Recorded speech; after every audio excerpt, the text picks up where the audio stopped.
Welcome to today's lecture on helical springs.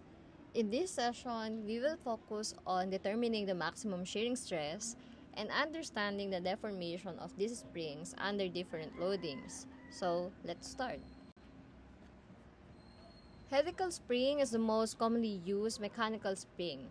It can be designed to carry, pull, or push loads. Helical tension and compression springs have numerous uses, notably automobile suspension systems, gun recoil mechanisms, trampolines, shock absorbers, vibration dampeners, and closing valves on engines. Due to the tensile or compressive loads applied on springs, it experiences stress, specifically the shearing stress. Now, to determine the equation for the maximum shearing stress on springs, let's proceed on the next slide. We will derive the equation for the maximum shearing stress in springs. The closed-coiled helical spring in the figure is elongated by an axial load P. To determine the stresses produced by P, we will pass a cutting plane at this section and then consider the upper portion. Here is the free body diagram. For variables, P is the actual load applied to the spring, D is the spring wear diameter, R is the mean radius, P sub R is the internal shear force due to P, T is the internal torque produced due to P. To determine the magnitude of P, R, and T, we will use equations of equilibrium. So by summing all forces vertical, P sub R is found to be equal to P. By summing up moment at the center of the spring wire, torque T is found to be equal to P times R. Both P sub R and T produces shear stress.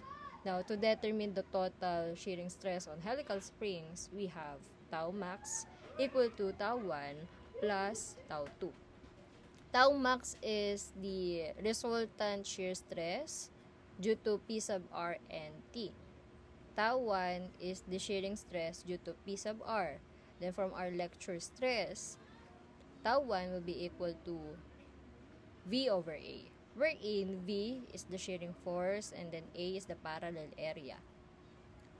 Tau 2 from our lecture torsion is found to be equal to torque times rho, the radial distance, and then J is the polar moment of inertia.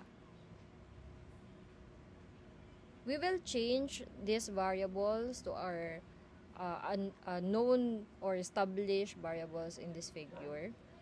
So, V is equal to P, A is equal to the area of the spring wire.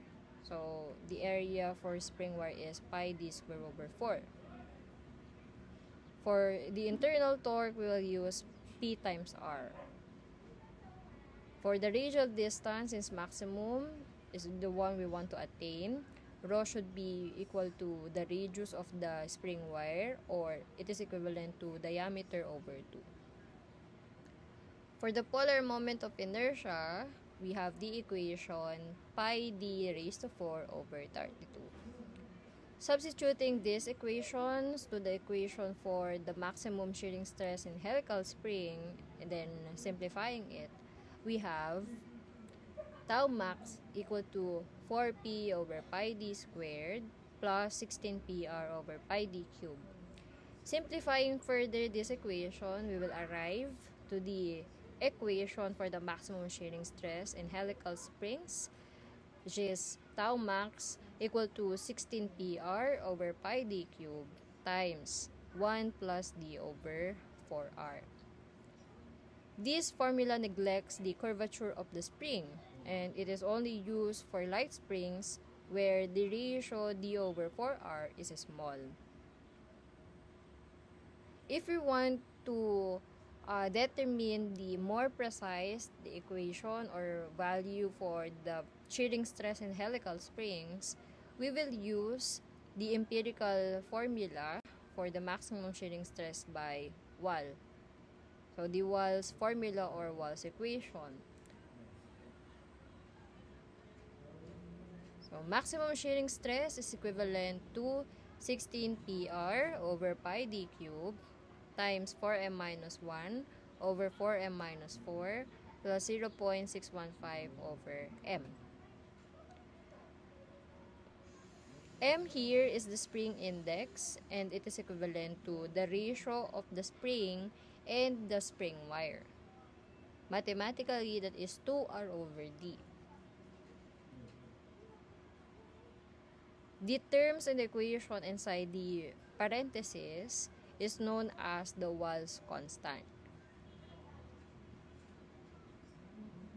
So, the Wahl's constant does not have a unit. It is dimensionless.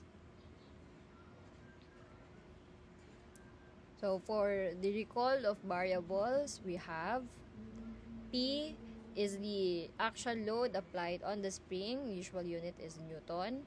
R is the mean radius of the spring. D is the diameter of the spring wire. M is the spring index. And tau is the shearing stress. Next, we have the spring deformation.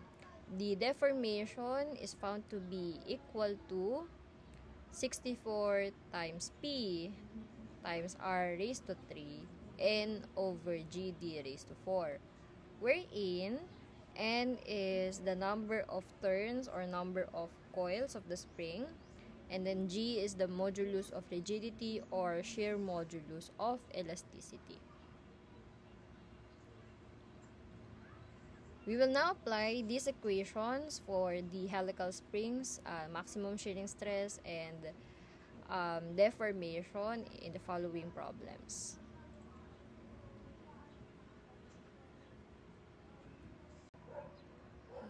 For our first sample problem, determine the maximum shearing stress and elongation in a helical spring composed of 20 turns of 20 mm diameter wire on a mean radius of 90 mm when the spring is supporting a load of 1.5 kN. Use Wahl's equation and G is equal to 83 gigapascal. Okay. So, it is stated in the problem that we have the following given. Number of turns, 20 turns. Diameter, 20 millimeters. R, mean radius, 90 millimeter. P, 1.5 kilonewton. And G, 83 gigapascal. So, ang pinapahanap sa atin ay dalawa, maximum shearing stress and the elongation.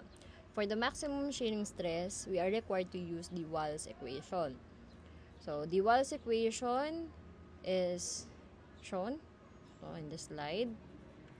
16 PR over pi d cubed times 4m minus 1 over 4m minus 4 plus 0.615 over n. Yan. So, para hindi maging crowded yung equation natin, we will first compute for the spring index. So, ang formula natin for spring index is 2R over D. We will substitute 90 mm for R and then D 20 millimeters. So, simplifying this, we have M is equal to 9. The spring index is equal to 9. So, kompleto naman tayo ng given. Meron tayong actual load P. So, 1.5 kN ito. Pero pagka sinubstitute natin tong load na 1.5 kN sa equation, we will convert this to Newton. Okay? Then, for R, ayan, 90 mm, diameter 20 mm. So, let's substitute. You have tau max is equal to 16 times 1.5 times 10 raised to 3 Newton times 90 mm over pi times 20 mm raised to 3. Yan. Then, 4 times 9 minus 1 over 4. And 4 times 9 minus 4 plus 0.615 over 9. So, the unit for the maximum shearing stress will be equal to Newton per square millimeter or simply megapascal. Yan. So, the magnitude of the shearing stress for this spring using Wahl's equation is 99.784 megapascal. Next, let's solve for the spring elongation. So, the spring elongation is also the spring deformation. So, pwede natin gamitin yung formula kanina. Ang formula ng spring deformation is 64 PR cube N over GD raised to 4. Yan. So, kompleto naman tayo ng given for the variables ng spring elongation. So, masasolve natin directly si delta. Yan. For P, we have 1.5 kilonewton, but again, we will convert this to Newton. So, mag-multiply lang tayo ng 1,000. For R, we have 90 millimeters, and then N, 20, G, 83 gigapascal. Yung unit na gigapascal, ko-convert natin papuntang megapascal. So, mag-multiply lang tayo ng 1,000. Kasi yung megapascal, yun ay naka-Newton per square millimeter na. For diameter, 20 millimeters. Yan. So, substitute lang, we'll have 64 times 1.5 times 10 raised to 3 Newton times 90 raised to 3 times 20 all over 83 times 10 raised to 3 Newton per square millimeter, and then times 20 raised to 4. So, let's simplify. Delta is equal to 105.398 millimeters. Ayan. So, millimeter ang magiging unit nito, no? Kasi makakancel yung Newton. Tapos, itong square millimeter ay aangat. So, magiging millimeter raised to 5 yung sa taas. Tapos, sa baba naman may millimeter raised to 4. So, cancel yung apat na millimeter. So, isang mm ang matitira.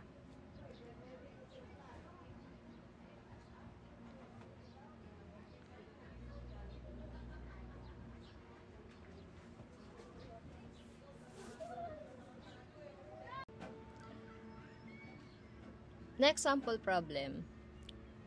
A helical spring is fabricated by wrapping wire 3/4 inch in diameter around a forming cylinder 8 inches in diameter. Compute the number of turns required to permit an elongation of 4 inches without exceeding a shearing stress of 18 KSI. Use G is equal to 12 times 10 raised to 6 PSI. Okay. So, from the statement of the problem, meron daw tayong cylinder kung saan inikot, no, or nirap around yung wire na ang diameter ay 3/4 inches para makabuo daw tayo ng helical spring. So, ang diameter ng cylinder ay 8 inches. This will be the same na diameter, no, for our spring. So, with the following given, i-compute daw natin, no, yung total number of turns.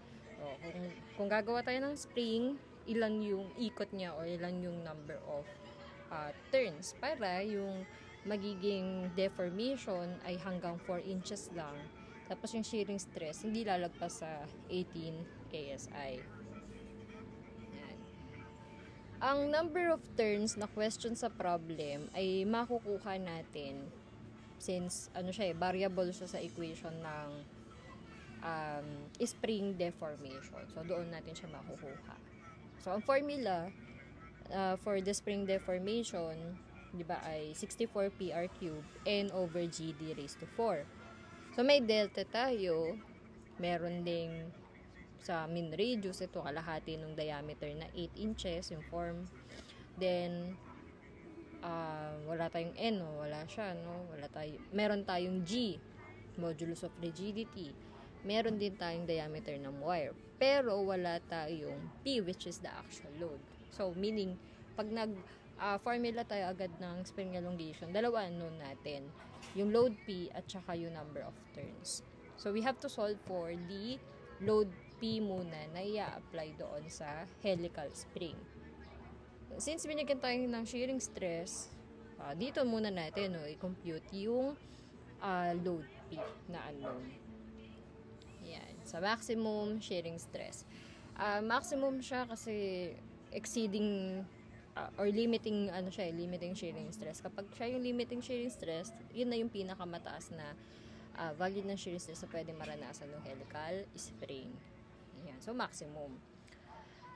Pero meron tayong dalawang formula, no, ng shearing stress. Yung isa ay for approximate na equation for light springs, yung hindi kino-consider yung curvature, no, ng spring. And then the other one is the Wahl's equation. So, ang question is, ano yung gagamitin natin sa kanilang dalawa? Yung recent problem, ginamit natin yung Wahl's equation or Wahl's formula kasi binanggit sa problem na yun yung gagamitin. Ngayon, dito sa sample problem natin, walang binigay na clue kung alin sa dalawa yung equation na i-utilize na para makakuha tayo ng unknown. So, if that will be the case, ang magiging default formula natin, no, for the maximum shearing stress will be the approximate one. Yung equation na hindi kino-consider yung curvature ng spring. So, the equation is tau max equal to 16 PR over pi d cube times 1 plus d over 4R. So, let's substitute yung mga given values to our variables. So, we have tau max 18 KSI. We will convert this to pound per square inch. So, mag-multiply lang tayo ng 10 raised to 3. Yeah, ito. 18 times 10 raised to 3 pound per square inch. So, equal to 16P. P is unknown. Yan yung hinahanap natin.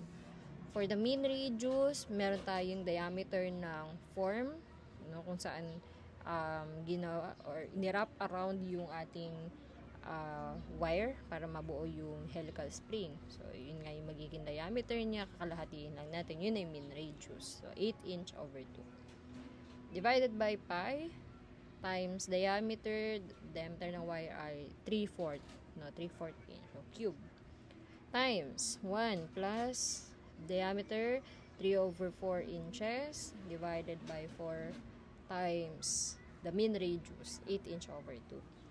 So, solving for load P, no, load P lang ang nawawala dito. Load P is equal to 356.067 pounds. Yan. So, meron na tayong load P, pwede na tayong mag-proceed sa pagkuha ng number of turns. Using the equation ng spring deformation. So, meron tayong delta. Ang delta ay 4 inches. So, equal to 64. Yung P ay yung kakasolve lang natin, yung 356.067 pounds. Yung R ay, ito pa din, kalahati niya, no? 8 inch over 2 cube. N, yan, yung nawawala, number of turns, divided by the modulus of rigidity. So, copy lang natin, 12 times 10 raised to 6 PSI or pound per square inch. Then, diameter ay 3/4 inches raised to 4. Yan. So, solving for the number of turns, ang number of turns natin ay equal sa 10.413. Ngayon, ang number of turns for the spring, lagi itong whole number. So, meron kanyan pwedeng dalawang value ng number of terms na maging answer, no? Pwedeng 10, isa naman ay 11. Yan. So, ang question, alin dito sa dalawa ang tamang sagot natin? 10 ba or 11? Yan. So, babalikan lang natin yung tanong. Sabi, ano daw yung number of turns na required to permit? So, ito lang yung allowable na elongation na pwedeng mangyari, no, doon sa the spring kapag subjected siya sa load. So, hanggang 4 inches lang daw. So, dapat yung mapili natin dito sa dalawa, hindi mapalagpas yung deformation sa 4 inches. So, bali, i-resolve natin yung deformation using this number of turns. No? Unahin natin yung 11. No? Paano kapag 11 yung number of turns na pili? So, substitute lang 11 dito sa equation and then solve for delta. Magiging delta natin ay equal sa 4.225. 4.225, this is greater than the limiting deformation of 4 inch. So, kapag lumagpas, hindi siya okay dun sa design natin, no? Kasi nga, hanggang 4 inches lang daw ang deformation. So, meaning, hindi na ito yung magiging answer natin. E di 10 na, no? So, let's confirm kung ano yung magiging deformation kapag 10 yung number of turns. So, substitute lang natin yung 10 dito sa taas. Tapos, solve for delta. ang makukuha nating delta ay 3.841 millimeters, which is less than nga no sa limiting deformation natin na 4 inches. No, less than sa limit. Okay lang yung kung less than or equal sa limit. No, walang problema doon. So, ang number of turns no, for this sample problem ay 10. Yan. Hindi niya pa papalagpas yung deformation sa 4 inches as well as the shearing stress na 18 KSI.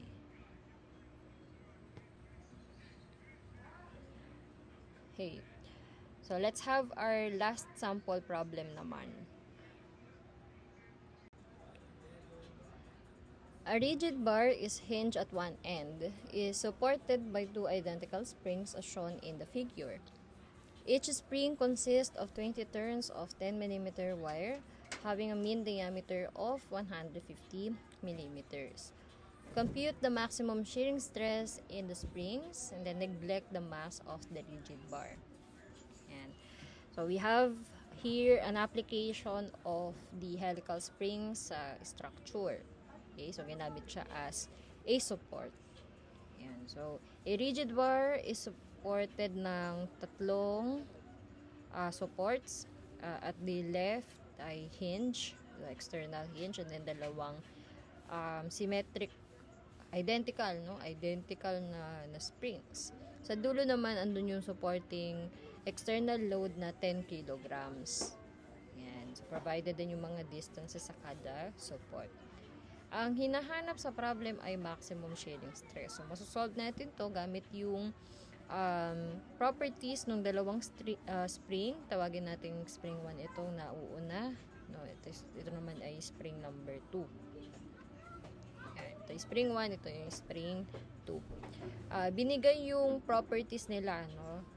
Properties, 20 turns, diameter 20 mm, mean diameter 150 mm. So, ang kailangan natin ay mean radius. Kalahati lang yun nun. Kaya meron tayo ditong 75 mm.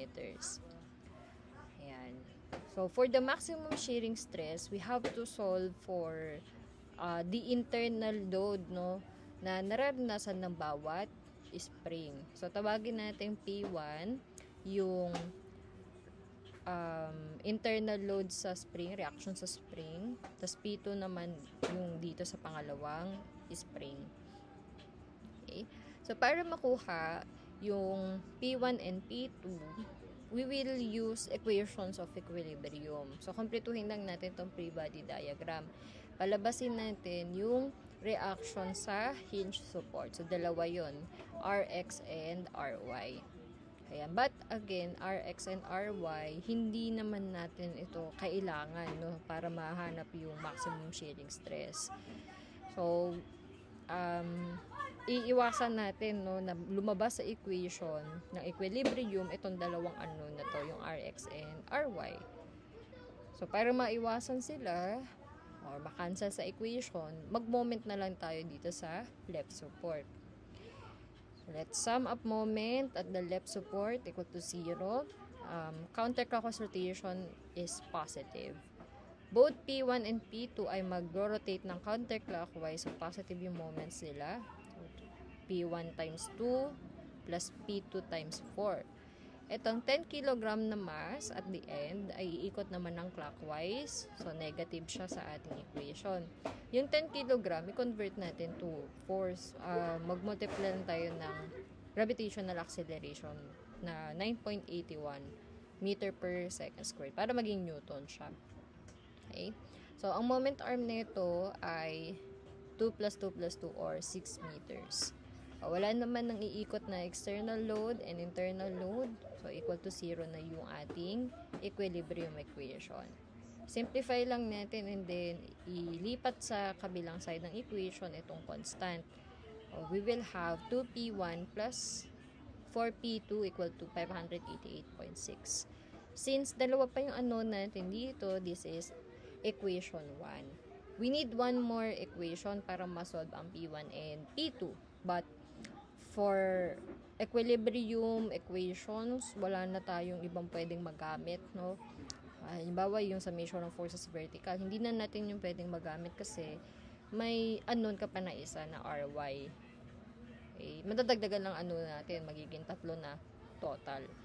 Okay, so bale, for equilibrium, stack up tayo dito sa equation 1. So this will confirm na we are analyzing a statically indeterminate na structure. Kulang yung equilibrium equations para ma-solve natin yung mga unknown. Okay? Mga reactions. So, kakailanganan natin gumawa ng extra equation from the compatibility conditions. So, ang compatibility conditions natin ay manggagaling sa stress ng material o kaya naman ay sa deformation. Since stress ang nawawala, gagamit tayo ng deformation equation. We will be imagining na itong structure na to, yung bar ay mag-deform due to external load na 10 kilograms. Yan. So, for deformation, alam natin na itong dulo ng rigid bar yan ay bababa. Mag-rotate dito sa may left support. Ayan, ito. Okay, so, ilagay lang natin sa ilalim para iba yung figure natin for the equilibrium and deformation. Then, maglagay na lang tayo ng horizontal line dito. For reference na yun, yung initial position ng rigid bar. Ayan. So, iikot nga yung rigid bar dito sa may left support. So, bumaba siya ng for a given na distance. Ayan. Ito naman, yung location ng support natin na spring ay parang humaba. Ayan, humaba. Ito yung initial position, bumaba na dito. So, humaba sila. Tawagin natin yung delta 1 and delta 2. That will be the equivalent na deformation sa spring due to the movement nung rigid bar for the load na 10 kg. Ayan. So, makakabuo tayo ng right triangle na figure kung i-relate natin yung original position na rigid bar and final position after the load has been applied.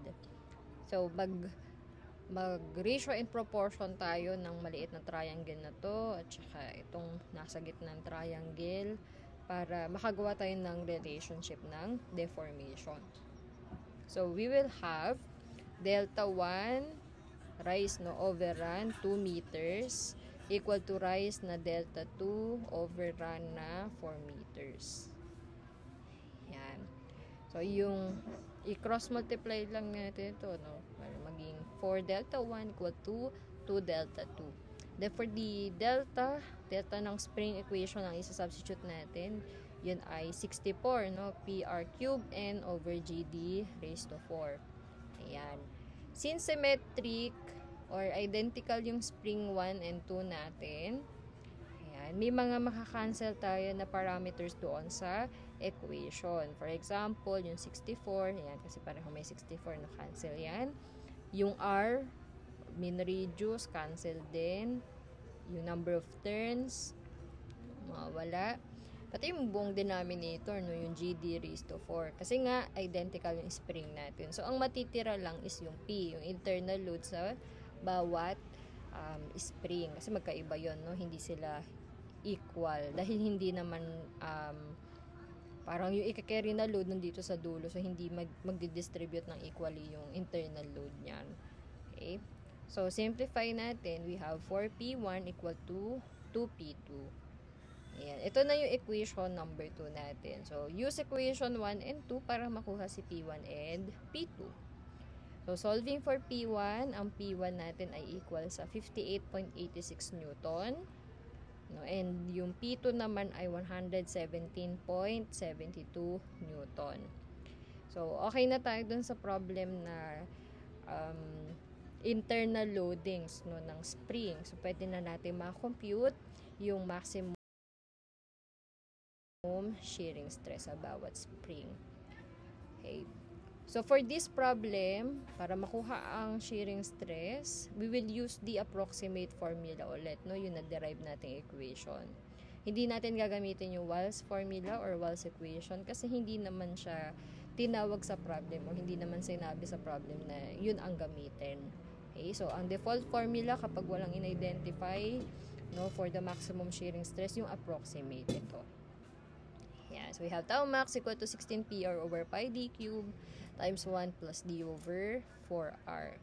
So, unahin natin kunan ng shearing stress yung unang spring. Yan. So, substitute lang natin yung given. No? We have 16 times P. Ito, nakuha natin 58.86. R, 75 over pi times D na 10 raised to 3 times 1 plus 10 over M over 4 times 75 millimeters. Ayan. So, simplifying, the maximum shearing stress sa first spring ay equal sa 23.232 megapascal. Next naman, kunin natin yung sa pangalawang spring. Same equation ang gagamitin, no? For the properties of spring, pareho naman dun sa spring 1. Ang pinagkaiba lang ay yung internal load, no? 117.72 yung sa spring 2. So, papalitan lang natin yan. So, simplify. Ang maximum shearing stress, no, sa spring number 2 ay 46.465 megapascal.